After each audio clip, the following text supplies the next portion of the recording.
नमस्कार, 12 बजे की 12 बड़ी खबरों में आप सभी दर्शकों का स्वागत है और मैं हूं आपके साथ अखंड राय। और आप देख रहे हैं उत्तर प्रदेश का तेजी से बढ़ता हुआ digital platform IBC 24 Uttar Pradesh Uttarakhand. 12 बजे की 12 बड़ी खबरों की महत्वपूर्ण खबरों की शुरुआत करते हैं। आपको बता दें कि कल योगी सरकार ने अपना बजट पेश किया था। 8,08,736 करोड़ रुपए का ये बजट था और अब तक का सबसे बड़ा बजट जो है योगी सरकार ने अपनी योगी की 2.0 कार्यकाल में पेश किया। सबसे बड़ी बात है कि छात्राओं से लेकर के प्रदेश के विकास के लिए, आर्थिक इंफ्रास्ट्रक्चर के लिए, एक्सप्रेसवेज के लिए, मेट्रो के लिए, लखनऊ को एआई सिटी बनाने के लिए, तमाम योजनाओं के लिए यहाँ पर एक पूरा का पूरा खजाना जो है वो खोल दिया है उत्तर प्रदेश की योगी सरकार ने। ऐसे में कल सीएम योगी ने बजट के बाद प्रेस कॉन्फ्रेंस की थी और उसमें कुछ कहा था और उन्होंने बोला था कि हमारी सरकार जब से आई है उसने अच्छे काम किए हैं और उसी अच्छे काम का नतीजा है कि 6 करोड़ जो परिवार थे वो गरीबी रेखा से ऊपर गए। क्या कुछ कहा सीएम योगी ने, आपको सुनाते हैं।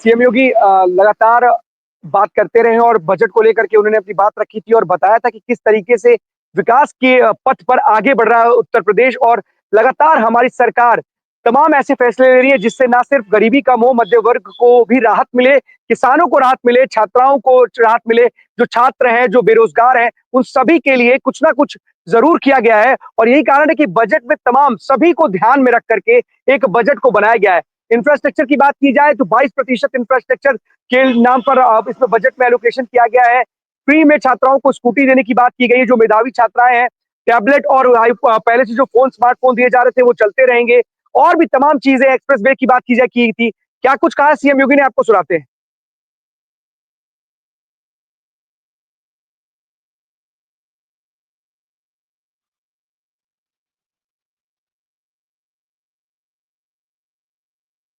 एक और बड़ी खबर जो आ रही है वो बुलंदशहर से आ रही है, जहां बुलंदशहर में जो बदमाश है, बदमाशों के साथ पुलिस की मुठभेड़ हुई और इस मुठभेड़ में जो बदमाश है उनके पैरों में गोली लगी है।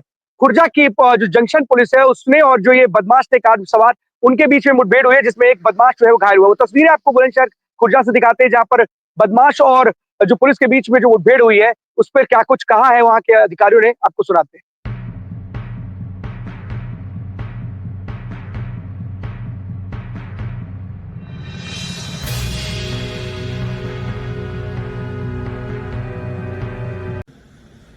आज रात्रि में क्षेत्र में लगातार हो रही ट्यूबवेल काटने की घटनाओं के मद्देनजर खुर्जा जंक्शन एवं थाना खुर्जा नगर की पुलिस द्वारा पिसावर रोड पर चेकिंग करी जा रही थी। इसी दौरान एक संदिग्ध सफेद सेंट्रो आती हुई दिखाई दी। पुलिस पार्टी द्वारा उसे रोकने का इशारा किया गया। अपने आप को पुलिस द्वारा जब रोकने की कोशिश करी देखी गई उनके द्वारा, तो उनके द्वारा गाड़ी भुना रोड पर मोड़ ली गई, जिसमें वह खंबे से टकरा कर रुक गए। अपने आप को पुलिस द्वारा घिरा हुआ पाकर जो संदिग्ध 2 व्यक्ति बैठे थे उनके द्वारा पुलिस पार्टी के ऊपर फायर खोला गया। पुलिस पार्टी द्वारा की गई आत्मरक्षार्थी फायर में वह दोनों संदिग्ध व्यक्ति घायल हुए। प्राथमिकी पूछताछ में इन दोनों द्वारा बताया गया इन संदिग्ध व्यक्तियों के नाम है ताहिर एवं दिलावर। तो जिस तरीके से लगातार यूपी पुलिस और यूं कहें कि एक्शन मोड में है और अपराधियों के खिलाफ तमाम और सख्त कार्रवाई कर रही है, इसी के तहत लगातार इस तरह की खबरें आती हैं कि मुठभेड़ में जो अपराधी हैं वो घायल हो जाते हैं। सबसे बड़ी बात है कि जो अपराधी हैं वो पुलिस जब इन्हें रोकने का काम करती है तो ये उल्टा पुलिस पर ही फायर कर देते हैं, जिसके बाद पुलिस की फायरिंग में, जवाबी कार्रवाई में ये बदमाश घायल हो जाते हैं। लगातार ऐसे अपराधियों की धरपकड़ के लिए लगातार यूपी पुलिस कार्रवाई कर रही है और लगातार ऐसे ऑपरेशन चला रही है कि जिसके तहत अपराधियों को, मंसूबों को रोका जा सके और उनके अरमानों पर पानी फेरा जा सके और साथ ही साथ उनको सलाखों के पीछे भी भेजा जा सके। आपको बता दें कि लगातार महाकुंभ अपने आखिरी पड़ाव पर है और श्रद्धालुओं की भीड़ लगातार महाकुंभ में आती जा रही है। और आज की बात की जाए तो आज शुक्रवार है और वीकेंड की बात है, क्योंकि आज के बाद सैटरडे और संडे, उसके बाद महाशिवरात्रि 26 तारीख को पड़ रहा है और आखिरी अमृत स्नान है। ऐसे में जो लोग भी बचे हुए हैं या जो चाहते हैं कि अब ये आखिरी पड़ाव में अपने आखिरी जो समापन की तरफ महाकुंभ आगे बढ़ रहा है, वो पहुंच करके आस्था की डुबकी लगा सके, इसलिए एक बहुत बड़ी तादाद में श्रद्धालुओं की जो भीड़ है वो लगातार महाकुंभ के लिए प्रस्थान कर रही है। और ऐसा अनुमान लगाया जा सकता है कि ये जो भीड़ है ये एक अच्छी खासी तादाद में वीकेंड पर देखने को मिलेगी, क्योंकि अब महज एक ही अमृत स्नान बचा है 26 तारीख को महाशिवरात्रि के पर्व पर। और जैसा कि बार बार ये कहा जा रहा था कि आगे बढ़ाया जाएगा महाकुंभ। लेकिन इन तमाम बातों को खंडन किया है और स्पष्ट किया है कि महाकुंभ की जो अवधि है वो पहले से तय होती है, इसको आगे बढ़ाने की कोई आवश्यकता या ज़रूरत नहीं पड़ेगी। ऐसे में जो तमाम श्रद्धालु रह गए हैं और जो चाहते हैं कि वो भी जाकर के आस्था की डुबकी लगाएँ, वो लोग अपने घरों से निकल रहे हैं और शायद यही वजह है कि एक बहुत बड़ी कतार है, क्योंकि अखाड़े भी अब धीरे-धीरे वहाँ से जा चुके हैं और तमाम जो वहाँ पर साधु सन्यासी जो नज़र आते थे लगभग-लगभग वो भी जा चुके हैं। तो ऐसे में जो पवित्र जो आस्था की डुबकी लगाने के लिए जो श्रद्धालुओं का सैलाब है, वो लगातार अब वहाँ पहुँच रहा है। एक बहुत बड़ी तादाद महाकुंभ में दिखाई दे रही है। अब चलते हैं अपने सभी सहयोगियों के पास, एक-एक करके हमारे सभी साथी स्क्रीन पे जुड़ेंगे, जो आज की बड़ी खबरें उनके शहरों की हैं, वो हमें बताएँगे। आदर्श हमारे साथ जुड़े हुए हैं हरदोई से। आदर्श, कौन-सी बड़ी खबर है हरदोई से आज की?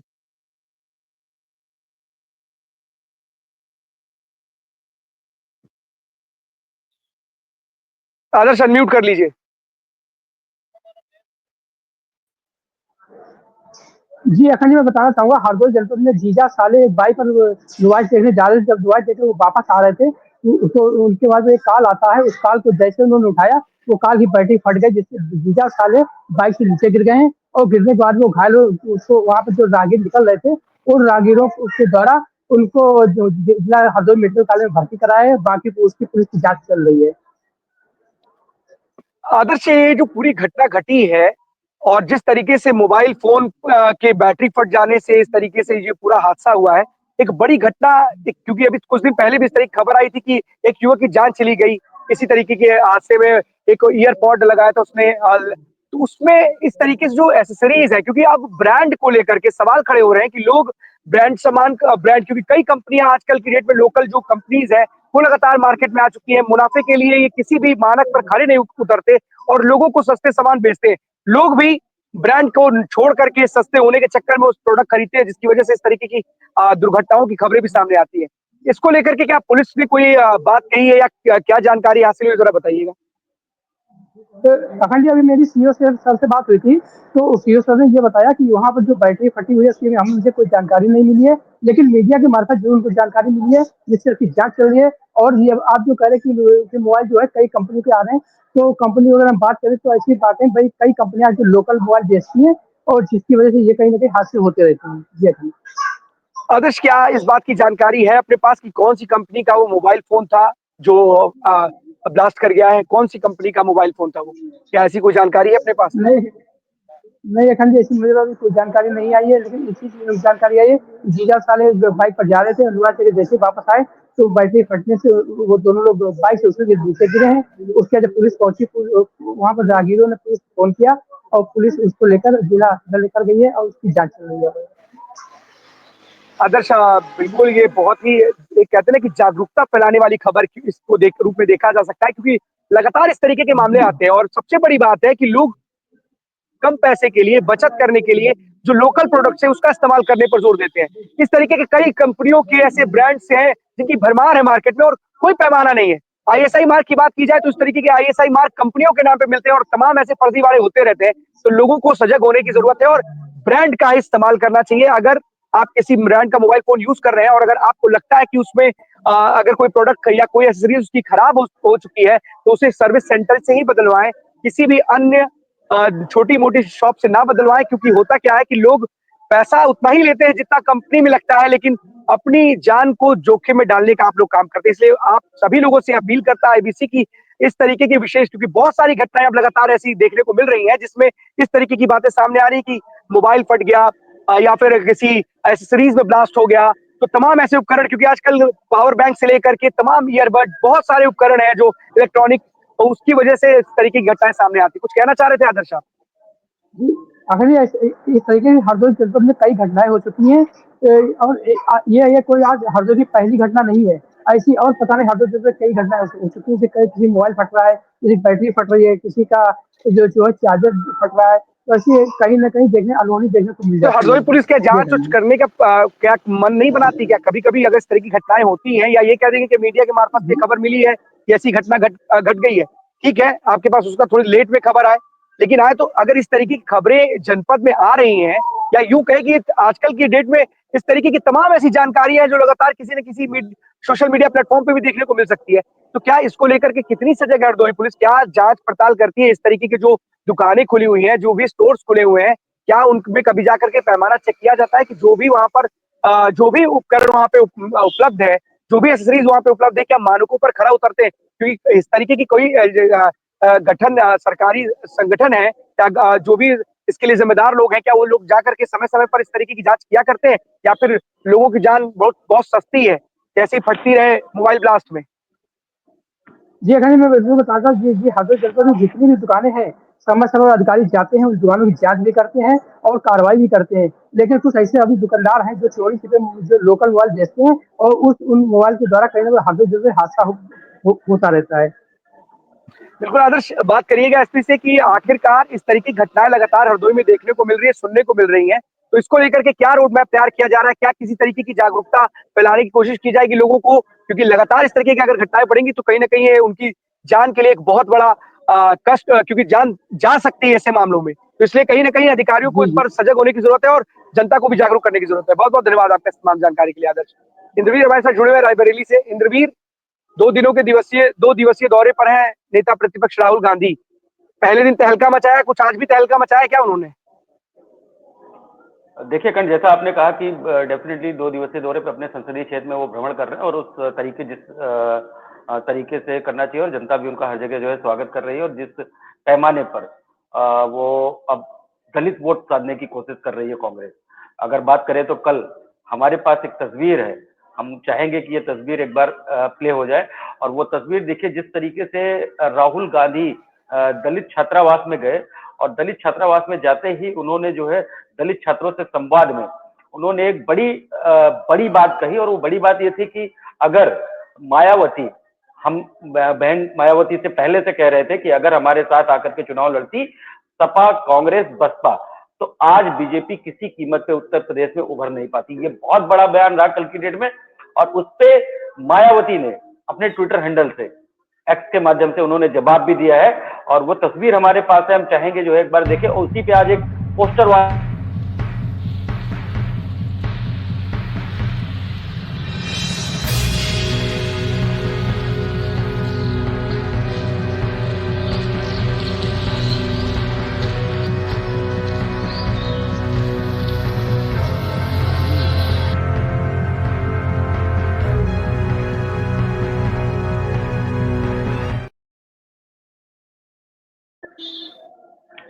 इंद्रवीर, आप कुछ कहें उससे पहले एक सवाल है, एक चीज है, मैं इसी मुद्दे पर ही कहना चाह रहा हूँ। एक सवाल है आपसे, अच्छा सवाल उन्होंने उठाया। कल दलित छात्रावास गए और छात्रावास में जाकर के उन्होंने मायावती जो बसपा सुप्रीमो है उनको लेकर के उन्होंने एक तरीके से कटाक्षी किया था और बताने का प्रयास किया था कि हम तो बड़ा दिल लेकर के गए थे उनके पास, और हम लोगों को उम्मीद है कि अगर वो भी आ जाती तो बीजेपी का सूखा साफा हो जाता उत्तर प्रदेश से, और सरकार में भी जो केंद्र में सरकार है वो भी बदल गई होती।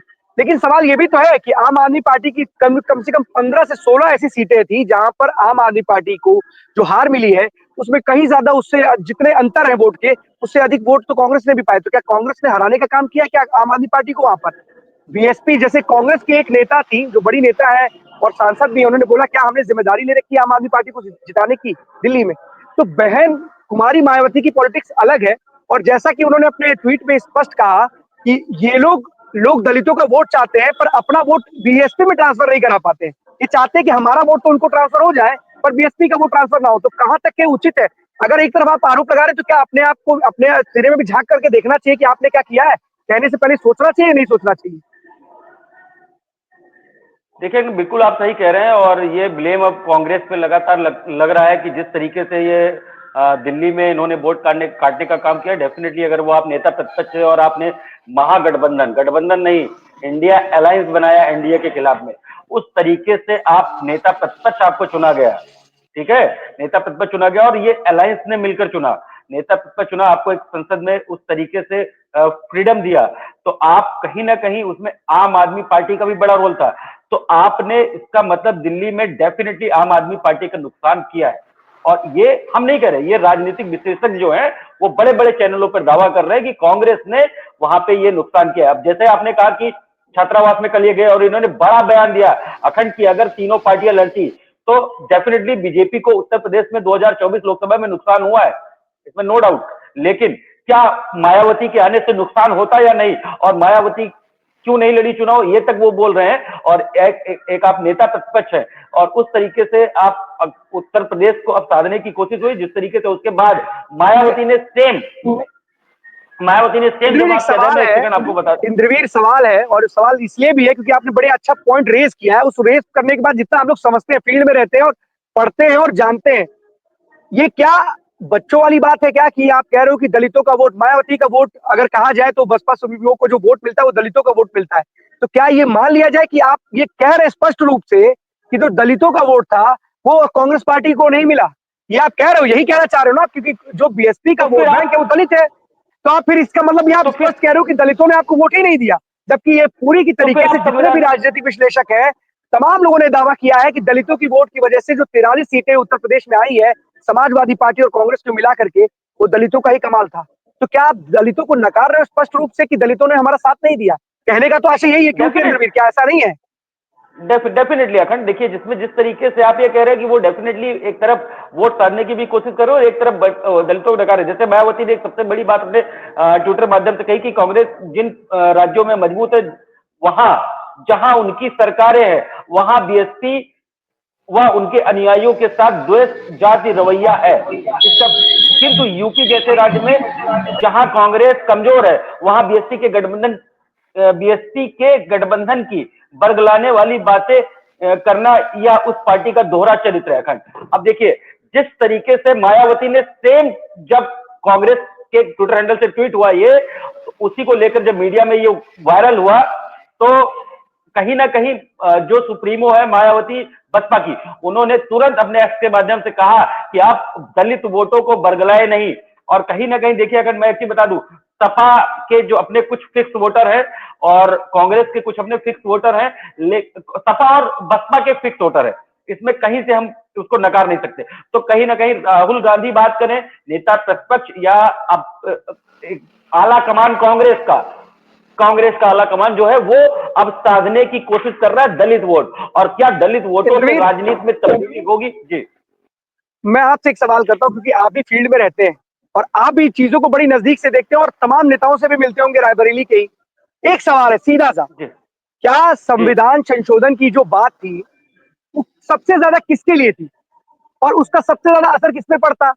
क्या उन लोगों ने क्या वोट नहीं दिया कांग्रेस को? अगर आप स्पष्ट रूप से कह रहे हैं कि मायावती जी अगर हमारे साथ होती तो बीजेपी का हाल कुछ और होता, तो क्या ये माना जाए कि दलितों का जो वोट बैंक, जो वोट मिला, क्योंकि सबसे ज्यादा यही संविधान बदलने की जो चर्चा चली थी और जो हवा चली थी उसका ही असर था कि उत्तर प्रदेश में जिस बीजेपी को बिल्कुल भी इस बात का आभास नहीं था कि हमारी इतनी कम सीटें आएंगी, राम मंदिर के नाम पर हमें बहुत अच्छे खासे वोट मिलेंगे, उस उत्तर प्रदेश में बीजेपी को 43 सीटों का नुकसान झेलना पड़ता है। तो क्या आप ये मान सकते हैं? मैं आपसे सवाल पूछ रहा हूँ, मैं किसी नेता से नहीं पूछ रहा हूँ, क्योंकि आप भी रायबरेली में रहते हैं और तमाम जमीनी हकीकत के बारे में आप भी जानते होंगे। तो क्या आपको नहीं लगता है कि क्या दलितों ने वोट नहीं दिया था? क्या संविधान की जो बात थी बदलने की, क्या वो नहीं काम कर रही थी? जहां तक मैं समझ पाता हूं, संविधान संशोधन को लेकर के जिस तरीके से पूरा का पूरा एक प्रोपेगेंडा था, उसने काम किया और ये कई बातें राजनीतिक विश्लेषकों ने तमाम मीडिया चैनल्स में बात की है और उन्होंने स्पष्ट रूप से कहा कि इसने काम किया था। तो क्या दलितों ने वोट नहीं दिया था कांग्रेस को? देखिए अगर दलितों के वोट गए थे, लेकिन परसेंटेज अकॉर्डिंग टू जिस तरीके से ट्रेंड रहा था और आज तक वो ट्रेंड बना हुआ है संसद में संविधान की किताब लेकर जाना।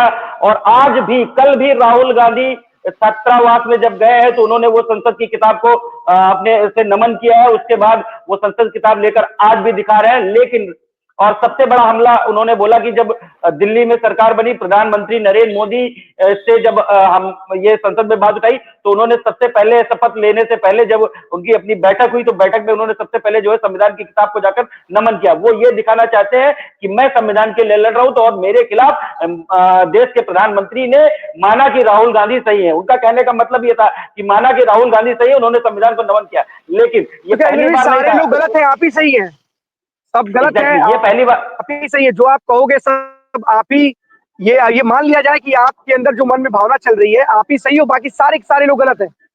यही आप कहना चाह रहे हो कि देश के प्रधानमंत्री भी गलत है, बाकी सारे के सारे नेता गलत है, अगर सही है तो केवल हम ही है?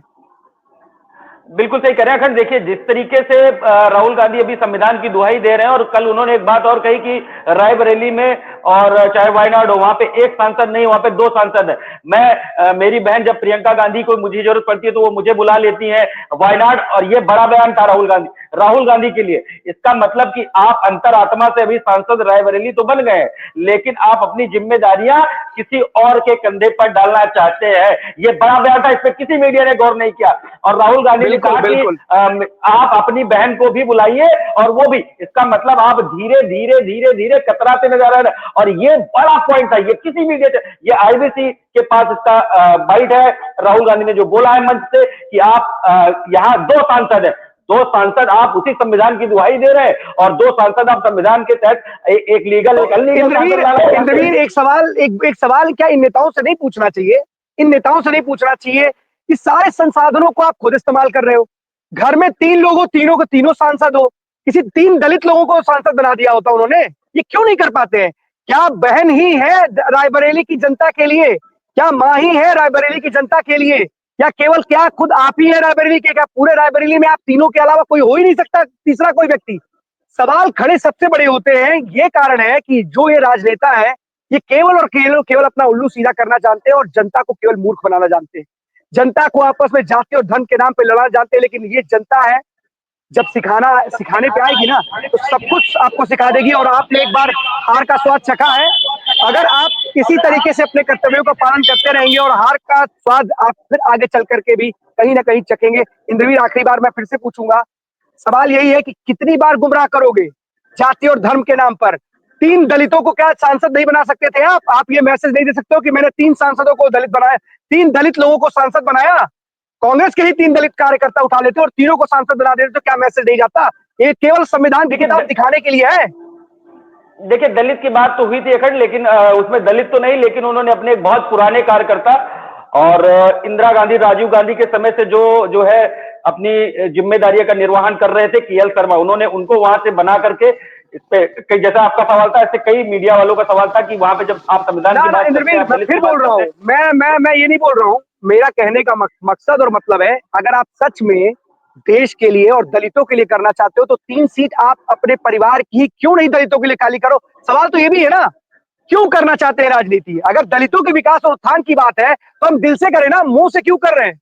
हम दिखाएं तो दलितों के लिए कि मैंने सबसे बड़ी कुर्बानी दी। क्या एक दलित इस देश का प्रधानमंत्री नहीं बन सकता है? क्यों नहीं बन सकता? वो आपके कार्यकर्ता हो, वो भी बन सकता है। आपके ही अंदर इस तरीके की भावना क्यों है कि मैं ही इस देश का क्या नेता प्रतिपक्ष में? आप ही के अंदर सारी क्वालिटीज है कि कांग्रेस का ही जो शीर्ष नेतृत्व तो वही बनेगा। आप किसी कार्यकर्ता को अपने बना देते नेता प्रतिपक्ष, क्यों नहीं बनाया आपने? सबको पता है, सारे लोगों को पता है। और मैं फिर बोल रहा हूँ, यह पक्ष और विपक्ष की बात नहीं है। आप सभी लोग राजनेता हो, आपको अंदर इतनी क्वालिटी नहीं है, पता नहीं चलता कि हम जनता को क्या मूर्ख बनाने के लिए बैठे हैं। संविधान की किताब चाहे आप हो चाहे बीजेपी हो, कोई भी हो, सभी के लिए बात कर रहे हैं।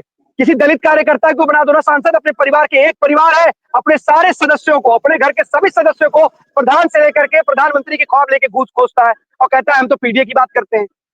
उनके घर में शायद ही कोई अब आने वाले समय में जनरेशन होगी, वो भी, उसको भी पता है कि मैं भी सांसद बन जाऊंगा यहाँ। लेकिन आम लोगों को जो पता ही नहीं है कि क्या बनना क्या नहीं बनना है। संविधान की किताब लेके घूमेंगे और जनता को गुमराह करने का प्रयास करेंगे।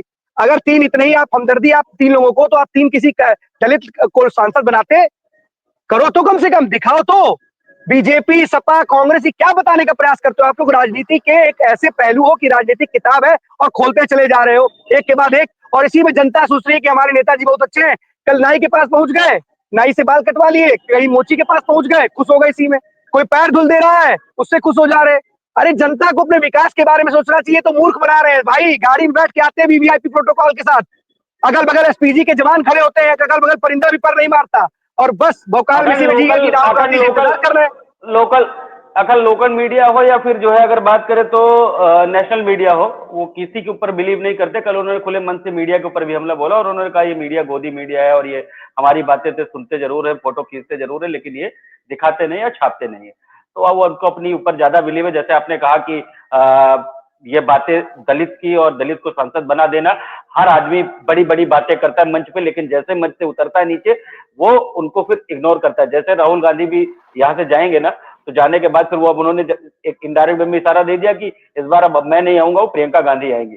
तो प्रियंका गांधी सिर्फ यहाँ में कमेटी में हो सकती है, लेकिन सांसद रायबरेली आपको जनता ने चुना है, तो आप अपनी जिम्मेदारी से मुकर नहीं सकते। पर्यटन सुना है इंद्रवीर आपने? मुझे कहने में कोई वो भी नहीं है, परहेज नहीं है। जिसको जो सोचना हो सोचे।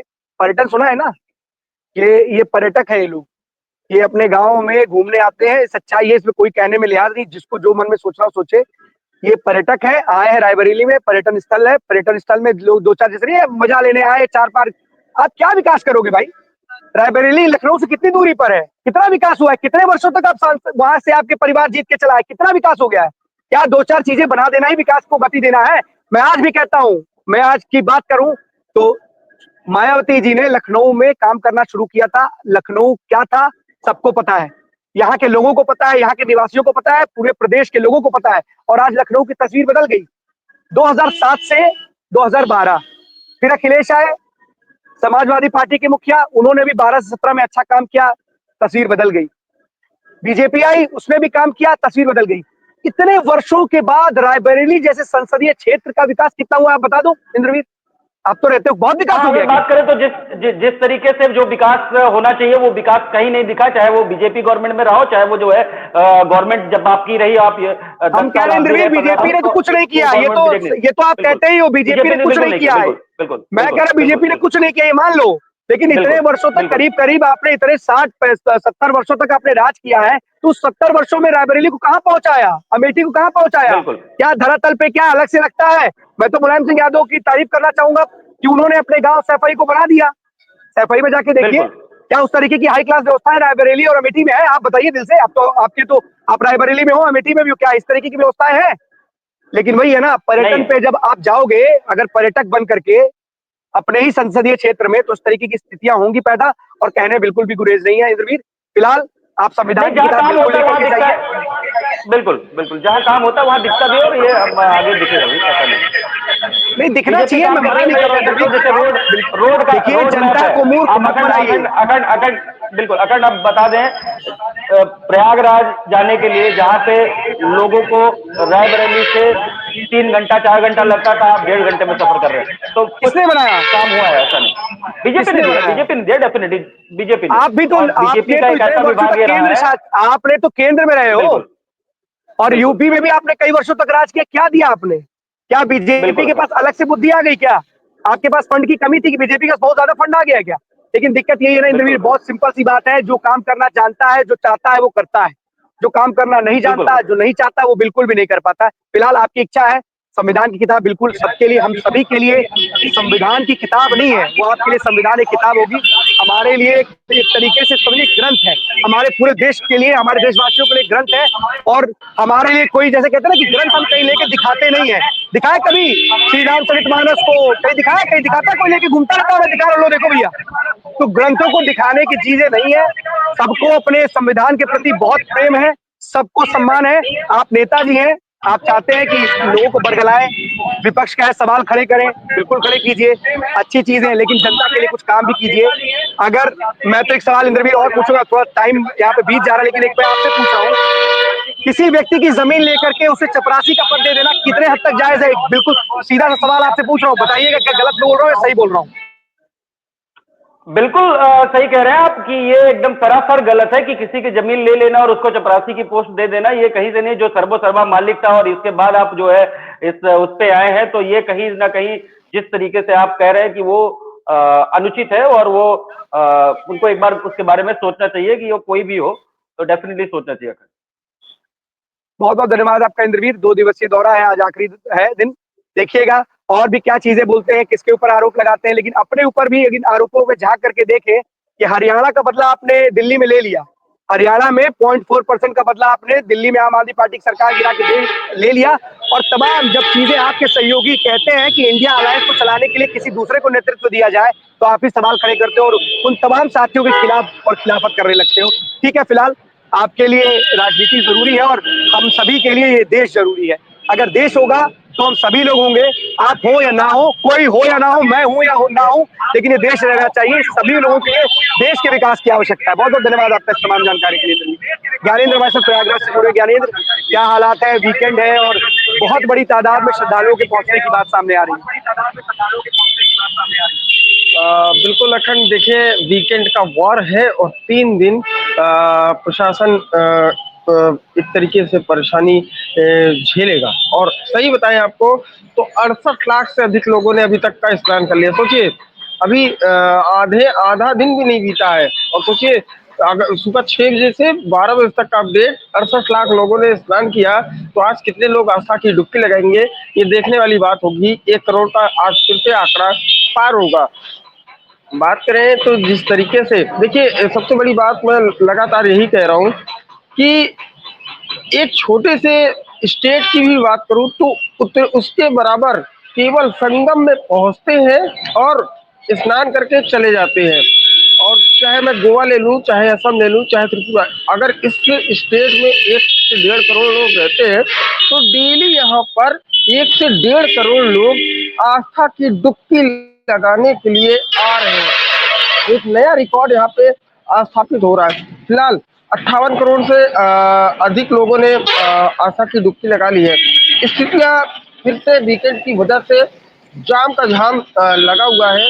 लगातार गाड़ियां आ रही हैं, शहर से बॉर्डर पे ही रोक दिए जा रहे हैं। बात करें अब सबसे महत्वपूर्ण मार्ग की, वो है महत्वपूर्ण मार्ग, आपको बताते चले, बनारस अयोध्या मार्ग और लखनऊ मार्ग। ये 3 मार्ग ऐसे हैं कि जाम के झाम से झेल रहे हैं। फिलहाल प्रशासन हर एक गाड़ियों को अंदर एंट्री करा रहा है। सबसे बड़ी बात यह है कि जहां तक पार्किंग है प्रशासन के पास अवेलेबल, वहां तक ये गाड़ियों को एंट्री करा रहे हैं। सबसे बड़ी बात यह है कि फाफा मऊ की ओर से एंट्री नहीं दी जा रही है। एक स्टील का ब्रिज बना है, उसी ब्रिज से अब बेली तक, बेली के बीच में कई ऐसे पार्किंग बनाए गए हैं जहां पे गाड़ियों को पार्क कराए जा रहे हैं। 6 लेन का ये पूरा बाईपास है, 9 किलोमीटर लंबा ये बाईपास है। और बात करें तो मलाका से सीधे संगम को कनेक्ट करता है। ये पूरी रोड सीधे संगम को जाती है, आपको कहीं उतरने की जरूरत नहीं पड़ती है। लेकिन इस पूरे एरिया को कॉर्डन ऑफ किया गया है और बीच में टेम्परेरी ब्रिज बनाया गया है, स्टील ब्रिज जिसे कहते हैं। और क्योंकि जो इसका सही वाला ब्रिज था, उसका काम पूरा नहीं हो पाया था, जिसका उद्घाटन भी प्रधानमंत्री मोदी करने वाले थे, लेकिन समय नहीं हो पाया, तो एक टेम्परेरी ब्रिज बनाया गया। ये सबसे अच्छी बात ये रही कि प्रशासन के लिए ये ब्रिज इनको काफी लाभदायक रहा। अगर ये रोड ना होती तो और भी बड़ा जाम देखा जा सकता था, और शायद ये भी एक रिकॉर्ड ही बनता अगर इस ब्रिज फ्लाईओवर के न होने के कारण बाईपास, ये जो 9 किलोमीटर का बाईपास है प्रयागराज को सीधे अंदर करने में, बहुत ही जाम लगता। और खास तौर पर वीकेंड में ये जाम जरूर लगता। एक नए नए रिकॉर्ड प्रयागराज में बन रहे हैं। आस्था की डुबकी पूरे के पूरे अखाड़े अब जा चुके हैं। घाट्स और बढ़ा दिए गए हैं, वहां पे जितने घाट थे उससे ज्यादा अब घाट बढ़ा दिए गए हैं। सबसे ज्यादा पब्लिक संगम की ओर आ रही है। आज, कल और परसों 3 दिन बड़े हनुमान जी का मंदिर बंद रहेगा। 3 दिनों के लिए मंदिर बंद कर दिए गए हैं क्योंकि भीड़ बहुत ज्यादा हो जाती है। और जो बड़े हनुमान जी का पूरा एरिया है वो फिर मंदिर परिसर के बाहर आने लगता है, तो और जो श्रद्धालु आने जाने वाले हैं उनको दिक्कतें होने लगती है, तो वो मंदिर बंद कर दिए गए। आज वीवीआईपी मूवमेंट्स भी बहुत ज्यादा है। बात करें तो बिहार के उप मुख्यमंत्री आ रहे हैं और कई राज्यपाल आ रहे हैं, कई मंत्री आ रहे हैं, कई केंद्रीय मंत्री आ रहे हैं, तो ऐसे कई लोग आ रहे हैं। तो वीवीआईपी मूवमेंट्स भी ज्यादा है, प्रशासन को उसको भी देखना है, श्रद्धालुओं को भी देखना है, तो प्रशासन के ऊपर वर्कलोड है। और ऊपर से वीकेंड है, और वीकेंड में सबसे ज्यादा आज भीड़, प्रशासन का दावा है कि आज 1.5 करोड़ के पार आज का आंकड़ा रहेगा। और कहना यहाँ तक है कि 3 से 4 बजे तक हम लोग 1 करोड़ टच कर लेंगे, और रात 12 बजे हम लोग 1.5 करोड़ से अधिक श्रद्धालु यहाँ पर आ चुके होंगे। अखंड ज्ञानेंद्र, एक सवाल आपसे है, क्योंकि लगातार अब वहां के जल को लेकर के भी अब निशाने पर, विपक्ष के निशाने पर सीएम योगी हैं। अब कई दिनों से वहां पर हैं और कवर कर रहे हैं हर चीजों को। हमारे दर्शकों को बताइएगा, क्या जो जल है वो आचमन लायक नहीं है, पीने लायक नहीं रह गया है, या फिर केवल और केवल राजनीति जो चल रही है एक रिपोर्ट को लेकर के वो जारी है? क्या स्थितियां क्या है ये बताइए, ये फैक्ट जो बात होगी वही बताइएगा। बिल्कुल, देखिए अखंड, जो स्थितियां चल रही हैं बिल्कुल सही चल रही हैं, और उसमें गलती ना सरकार की है और ना किसी की है। इसमें गलती सिर्फ और सिर्फ हमारी आपकी है। और मैं कह सकता हूँ इसलिए कि खुल के मैं कह सकता हूँ कि हम आप अगर आस्था की डुबकी लगाने जा रहे हैं तो हम ही आप गंदगी फैलाते हैं, हम ही सरकार की व्यवस्थाओं को अव्यवस्था में बदलते हैं, सीधी सी बात है। और हम ही आप अगर कोई भी पूजा अर्चन करता है तो उसे गंगा जी में प्रवाहित जरूर करता है। तो गंगा जी में हर एक चीज के लिए प्रयागराज में एक क्राइटेरिया बना हुआ है पूरा का पूरा। अगर आपको पूजा आरती करनी है तो उसके लिए एक अलग स्थल बनाया गया है। हर एक घाटों की व्यवस्था ये जो है व्यवस्थाएं दी गई हैं। एक बोट्स वहां पे लगी हुई है, आप वहां पे दीजिए पूरी। लेकिन लोग क्या करते हैं कि जहां जो पाते हैं वो गंगा जी में प्रवाहित कर देते हैं, जिससे ये सच्चाई है कि आप संगम त्रिवेणी के पास इतनी गंदगी नहीं है जितना आप अन्य घाटों पे पाएंगे। ये सच्चाई है, ये फैक्ट्स है कि इस समय गंगा जी दूषित हुई है, थोड़ा सा नहीं बहुत ज्यादा हुआ है। और इसमें अगर कोई सबसे ज्यादा गुनहगार है तो हम आप ही के लोग हैं जो वहां के आने वाले श्रद्धालु हैं, वही हम गंगा जी को दूसरे। लेकिन सरकार ने गंगा जी की सफाई के लिए हाईटेक मशीनें बुलवाई गई हैं लगातार, आज से नहीं। वो तकरीबन मैं बात करूं नवंबर के आसपास से ही, अक्टूबर नवंबर के आसपास से ही गंगा जी की सफाई में लगे हैं। और ये पूरे शाही स्नानों में जो है वो मशीन काम करते रहे। एक मशीन नहीं, तकरीबन सैकड़ों में वो मशीनें आई हैं और लगातार सफाई अभियान चलता रहता है। एनडीआरएफ के लोग हैं जो जल पे ही मौजूद रहते हैं, वो भी लगातार श्रद्धालुओं से निवेदन कि आप फूल माला अन्य चीजें गंगा जी में या प्रवाहित ना करें। उसके लिए एक छोटा सा एरिया बनाया गया है, आप वहां जाके आप उसको कर सकते हैं। लेकिन लोग मानने को तैयार नहीं होते हैं। ये अब इसकी सफाई के लिए काम शुरू है। हाँ ये सही है, मैं भी एक दिन स्नान कर रहा था तो पानी स्वच्छ नहीं था और मुझे बदबू जैसा आया, मैं तो खुद निकल आया था। आप सोचिए जब मुझे ये लग रहा था अगर लोगों को किस तरीके से स्नान करते होंगे, लोग स्नान करते तो ही है, उसके बाद उसमें गंदगी भी छोड़ते, तो इसमें हमारी आपकी गलती है। मैं किसी सरकार या किसी को दोष नहीं देना चाहूंगा। सरकार अपनी ओर से बेस्ट कर रही है और लेकिन उन व्यवस्थाओं को हम ही आप बिगाड़ रहे हैं। अखंड बिल्कुल ज्ञानेंद्र, और बहुत अच्छी बात आपने कही कि देखिए जिम्मेदारी केवल सरकार और प्रशासनिक अमले की नहीं है, हमारी भी कुछ जिम्मेदारियां हैं। हमें भी समझना चाहिए कि एक बहुत बड़ा आयोजन किया जा रहा है और उस सब में हम सभी लोग भागीदार हैं। प्रशासनिक अमला तो प्रशासनिक व्यवस्था को बनाने के लिए है, सरकार वो आपकी वहां पर व्यवस्थाएं देने के लिए है, लेकिन हम सभी लोगों को भी तो इस बात का ध्यान रखना पड़ेगा कि हम वहां जाकर के गंदगी ना फैलाएं। क्या हमारी जगह कोई और रहेगा? सबके साथ दिक्कतें हैं कि सब लोग सरकार पर बहुत आसानी से ठीकरा फोड़ देते हैं। जो लोग दिन और रात मेहनत कर रहे हैं, लखनऊ में आपको बता दें 6000 के करीब जो रेलवे के कर्मचारी हैं वो धरने पर बैठ गए। पता है क्यों? वो लगातार ड्यूटी करते चले जा रहे हैं, वो परेशान हो गए हैं। आप सोचो हम सभी लोगों के लिए कितना आसान है किसी के ऊपर आरोप लगाना।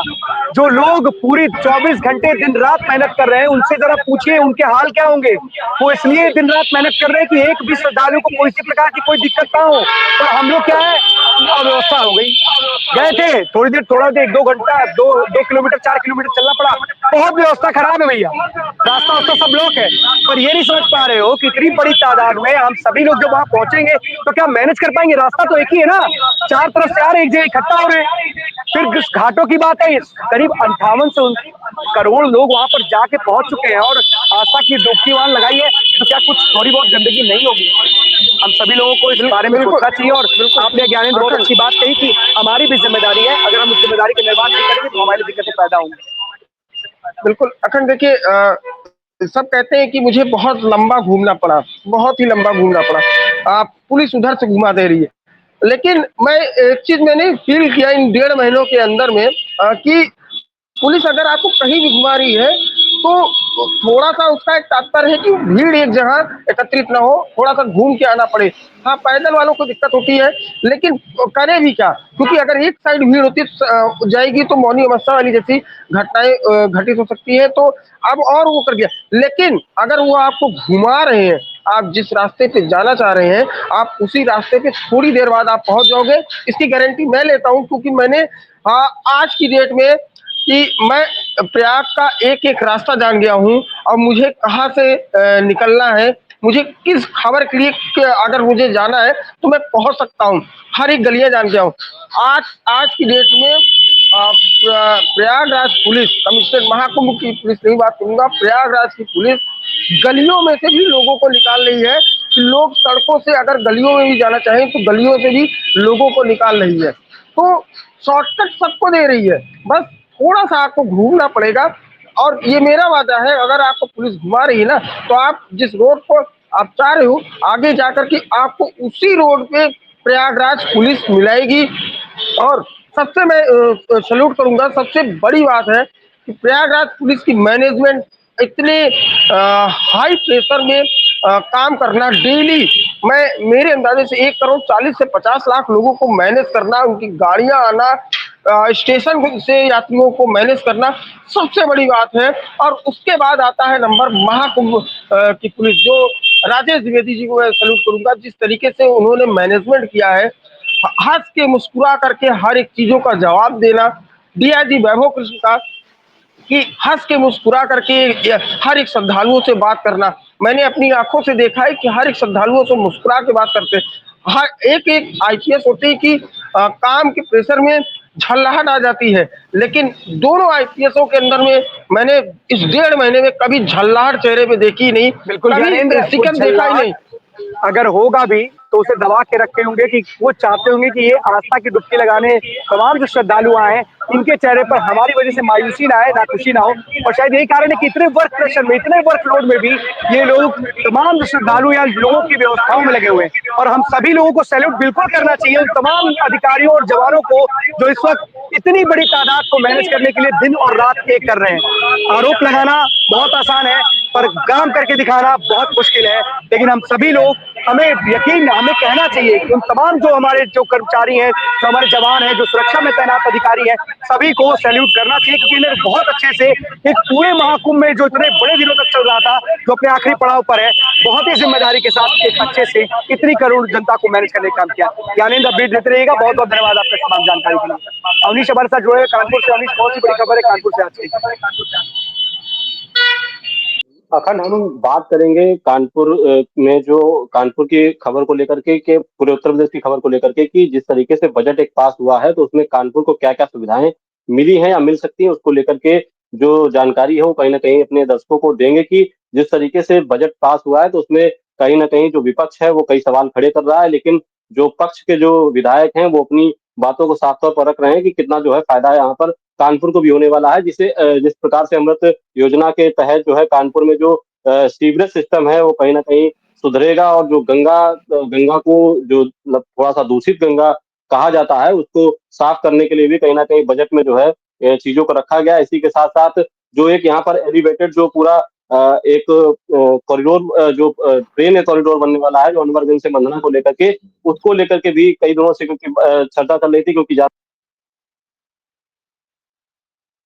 जो है चीजें जाम की स्थिति लगातार बनी रहती हैं, तो इसको लेकर के एक क्रॉसिंग है जो कानपुर मंदना से अनवरगंज तक जाती है जो पूरे शहर को 2 हिस्सों में बांट देती है, जिसकी वजह से जाम लगातार बना रहता है। तो एक एलिवेटेड ट्रैक बनाया जाएगा जिसके बाद जो है यहाँ का जाम भी काफी सुधार में आ सकता है। उसी के साथ साथ एक्सीलेंस सेंटर का बजट जो है कहीं ना कहीं ड्रोन हब बनने वाला है। वही पॉलिटेक्निक में सभी ब्रांचों में जो है स्मार्ट क्लासेस की व्यवस्था जो है कहीं ना कहीं होने वाली है।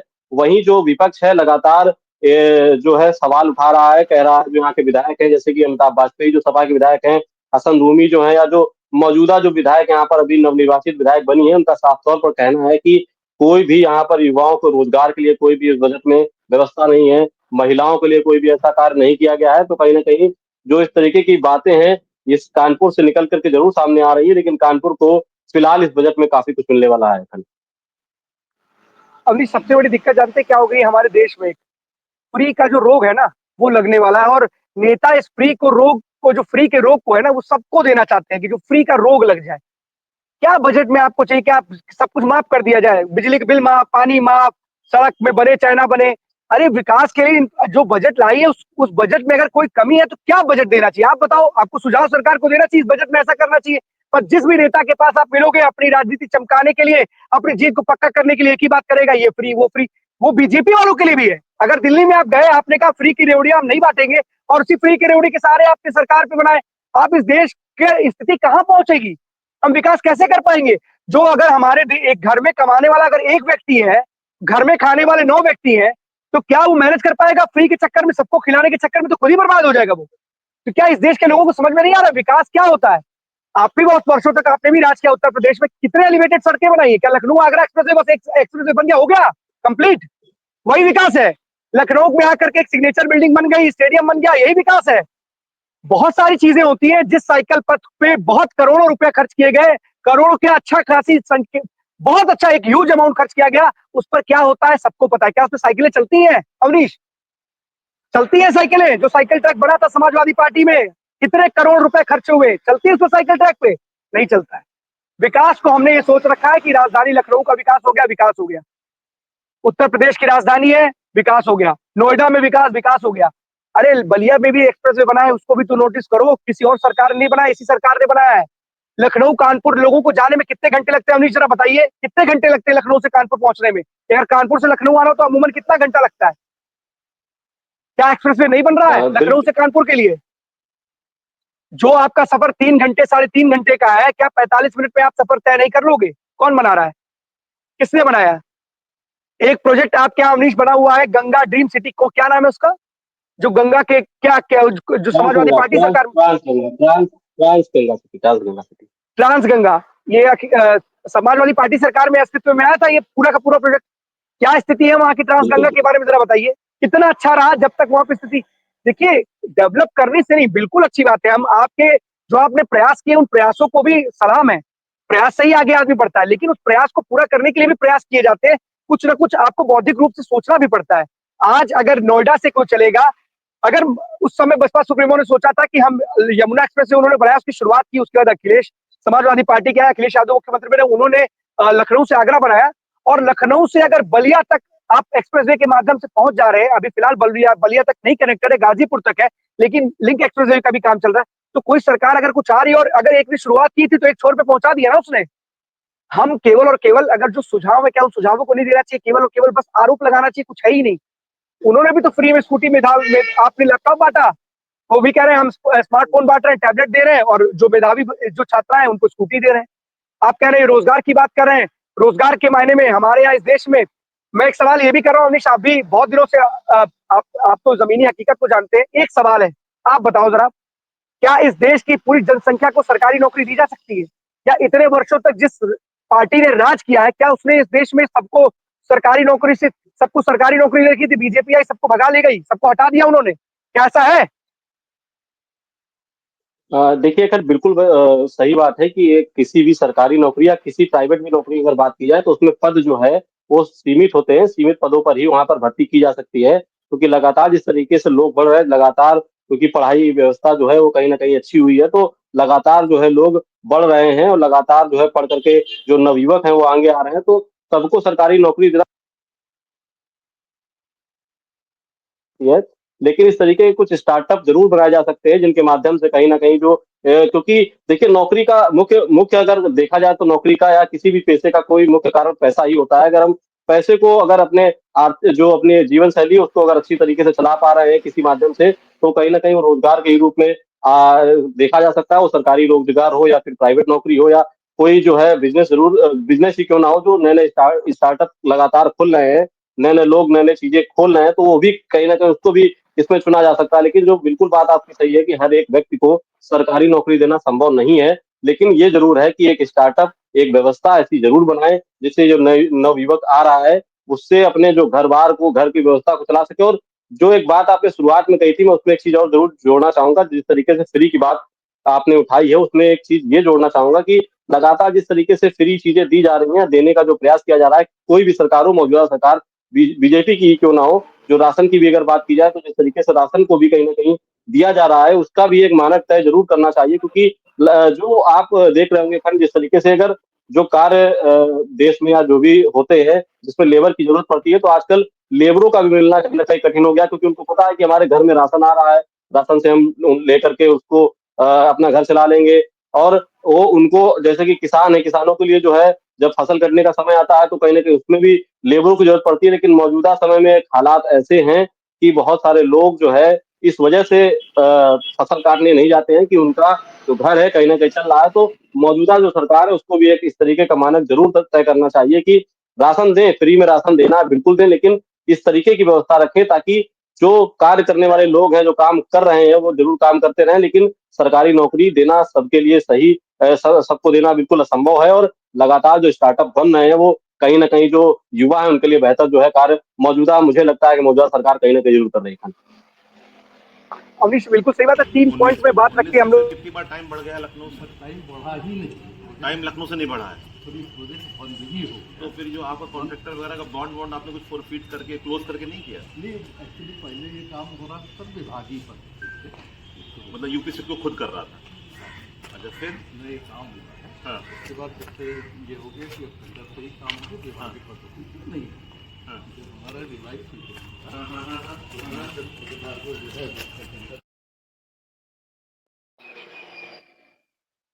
अखिल, ये जो तस्वीर है ये कानपुर की जिलाधिकारी की है। आज उनके 2-3 औचक निरीक्षण हुए हैं, जिसमें शिवरात्रि को लेकर के आनंदेश्वर मंदिर में भी कहीं ना कहीं उन्होंने एक निरीक्षण किया है। और जो यहाँ के सीएमओ उनसे साफ तौर पर कहा है कि एक आपातकालीन व्यवस्था जो है सभी अस्पतालों में रखें। अगर कोई सुविधा या असुविधा होती है तो उसमें जो स्वास्थ्य विभाग है वो कहीं ना कहीं इसमें सजग रहे। इसी के साथ साथ जो तस्वीर है, ये तस्वीर चुन्नीगंज की है। चुन्नीगंज में एक अटल बिहारी वाजपेयी जो है ऑडिटोरियम का निर्माण किया जा रहा है। आपको बता दें 2015 से इसमें कार्य चल रहा है। यूपी सिडको की ने इसकी शुरुआत की थी, जिसके बाद में वो अपने हिसाब से कार्य कर रहा था, लेकिन जो है कहीं ना कहीं कार्य जब नहीं पूरा कर पाया तो उसको दूसरी जगह पर व्यवस्था दी गई, जिसमें आज औचक निरीक्षण जिलाधिकारी ने किया है। और साफ तौर पर उनका कहना है कि जिस तरीके से ढीले रवैये के तौर पर कार्य किया जा रहा है, मुख्यमंत्री लगातार इस योजना को लेकर के सजग है। और लगातार उनका कहना है कि जो जिलाधिकारी हैं, मौजूदा जिलाधिकारी जितने भी जनपद के हैं, वो जाकर के इस व्यवस्था को देखे जाकर के, जिसको लेकर के कल बैठक भी हुई थी। आज औचक निरीक्षण में पता चला कि 2015 से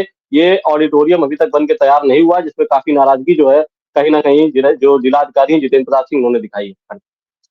बिल्कुल अवनीश, दिखानी भी चाहिए, क्योंकि 2015 से अगर कार्य की शुरुआत हो और 2025 की फरवरी के करीब जो खत्म होने वाला है, अगर पूरा ही ना हो पाए तो कोई भी अधिकारी, जो जिम्मेदार अधिकारियों का बिल्कुल भी नाराज होगा, और नाराजगी जायज भी है।